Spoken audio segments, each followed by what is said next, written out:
নমস্কার বন্ধুরা, আজকে নতুন একটা রেসিপি নিয়ে এসেছি আমের আচারের, যেটা কিনা ঝুরি আমের আচার। 1 কিলো আম নিয়েছি বাজার থেকে। আমটা কিন্তু খুব আঁটিটা শক্ত হয়নি এখনও, সেরকম আম নিয়েছি। এবং দেখতেই পাচ্ছ আমের বোটাগুলো একটু ছাড়িয়ে নিয়েছি। তারপর কি করলাম, সেটাকে ওই আমের ঝুরি ঝুরি করে, যেটাকে আমরা গ্রেট করা হয়, সেই গ্রেট করে নেওয়া হলো। কিন্তু দেখো একটা দেখার আছে, এখানে কিন্তু আমের খোসাটা আমি ছাড়াইনি। এই আমের খোসা যেহেতু কচি আম, আমের খোসাটা কিন্তু যদি আমরা আমের সঙ্গে রাখি, খেতে কিন্তু ভালো লাগবে। সেই জন্য আমের খোসা সমেত আমেরই আমি আচারটা করেছি। ঝুরি আম আমরা গুঁড়ো করে নিয়েছি। এরপর এর জন্য প্রথমে আগে একটু মশলাটা তৈরি করে নেব।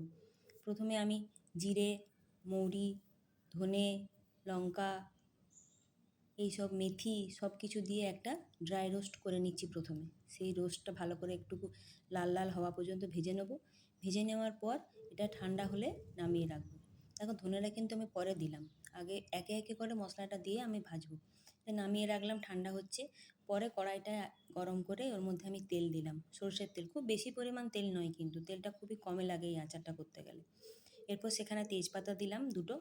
তেজপাতা দেওয়ার পর একটু তেলটা গরম হয়ে তেজপাতা দেওয়ার পর আমি আমটা দিয়ে দিলাম। এবার আমটা একটু লাল লাল করে ভাজবো। এখনই কিন্তু নুন দেবো না, নুনটা কিন্তু আমরা পরে দেবো। ওই ভুলটা কিন্তু তোমরা করে ফেলো না বন্ধুরা, ওটা কিন্তু সমস্যা হয়ে যাবে, আমটা ভালো হবে না খেতে। এই দেখো লাল লাল করে ভাজা হয়েছে একটু। এরপর এই আমটা ভাজা তবু একটু আরেকটু হবে, দেখতেই পাচ্ছ তোমরা। ভাজা হয়ে গেলে এরপরে হলুদ আর কাশ্মীরি লঙ্কা গুঁড়োটা ওর সঙ্গে মিশিয়ে দেবো এই সময়ে। এরপর ওটা নিয়ে ভালো করে আরও নাড়তে চাড়তে থাকবো। নাড়িয়ে চাড়িয়ে আমটা, এই দেখো বন্ধুরা, অনেকটাই নরম হয়ে যাবে আমটা। ভাজতে ভাজতে অনেকটাই নরম হয়ে গেছে, বুঝতেই পারছো দেখে। আর আমটা খুব যেহেতু স্লাইস করে কাটা আছে, খুব তাড়াতাড়ি নরমও হয়ে যায়। আর এরপরে কি আমি এই 1 কিলো আমের জন্য মোটামুটি 500 গ্রামের মতো গুড় দিলাম। এরপর আমটা যেমন টক মিষ্টি সেই অনুযায়ী তোমরা গুড়টা দিতে পারবে। এর জন্য কিন্তু আমি আখের গুড় ব্যবহার করেছি। এই যে আখের গুড় দিয়ে আমটাকে ফুটতে দিলাম। এই দেখো কেমন ফুটছে এই গুড়টা ফুটে কিন্তু দেখতেই পাবো আমরা। অনেকটা ঘন হলে আমরা নামাবো। এই দেখো এই সময় আমি নুনটা দিচ্ছি, নুনটা কিন্তু পরেই দেবো। নুনটা দেওয়া হলো, পরিমাণ মতো নুন দিলাম। 5-6 চামচ, আমার ছোটো চামচের 5-6 চামচ নুন দিলাম। জিরেটা কিন্তু আমার আগে ভাজা ছিল, সেটা ওর সাথে মিশিয়ে দিলাম।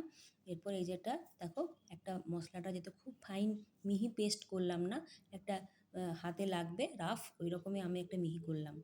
এরপর এটাকে নাড়তে চাড়বো। ওই দেখো এটা যেমন ফুটছে, আচারটা প্রায় হয়ে এসেছে, দেখে বুঝতেই পারা যাচ্ছে। এই আচারের সঙ্গে শেষে একটু চিনি দেবো, তাতে কিন্তু আচারের টেস্টটা খুব ভালো হবে, গুড় প্লাস চিনি। এবার ভিনিগার দিলাম যাতে আচারটা ভালো থাকে। আর সেই ভেজে রাখা মশলাটা ওর সঙ্গে ভালো করে মিশিয়ে দিলাম। ভালো করে মিশিয়ে এভাবে নাড়তে চাড়তে থাকবো। মশলাটা কিন্তু পরে নামিয়ে দেবে না, গ্যাস অন থাকা অবস্থায় মশলাটা দেবে, তাহলে কিন্তু ভালো হবে। আর এটা হচ্ছে আলাদা করে একটুকু সামান্য কালো জিরে ড্রাই রোস্ট করেছিলাম, সেটা শেষে একটু মিশিয়ে দিলাম। এটা কিন্তু ওর সঙ্গে আমরা মিক্সারে কিন্তু পেস্ট করব না বা গুঁড়ো করব না, এটা গোটা গোটাই থাকবে। এতে গন্ধটা ভালো লাগবে খেতে। এ দেখো বন্ধুরা, আচারটা প্রায় রেডি, দেখতে পাচ্ছ তোমরা। এরপর এটা গ্যাসটা বন্ধ করে দিলাম। এরপর ঠান্ডা হবে, ঠান্ডা হওয়ার পর এটা আমরা ঢেলে রাখবো একটা কাঁচের বয়ামে।